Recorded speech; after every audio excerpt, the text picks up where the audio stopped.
ये तो नाज़रीन, एक मैं नया सोलर लाया हूँ। वो सोलर ऐसा है जो आप हर आदमी के घर में है, आपके अपने पास है।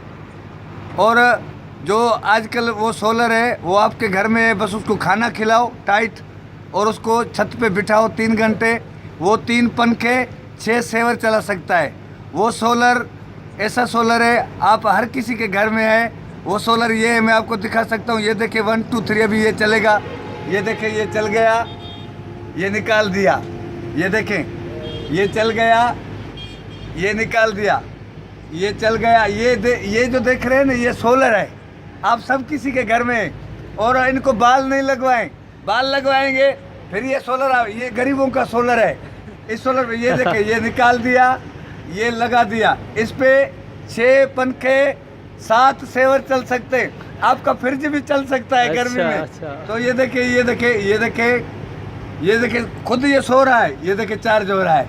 ये देखो खुद सो रहा है, ये खुद चार्ज हो रहा है, खुद सो रहा है, खुद चार्ज हो रहा है। ये आपके घर में सोलर है। तो ये सोलर जिसके घर में गंजे हैं, वो सारे आदमी अपने गंजों को छत पे बिठाओ, इनको चार्ज करके इन पे 6 पंखे 6 सेवर 1 फ्रिज चल सकता है। I love you my Pakistani गरीब आवाम।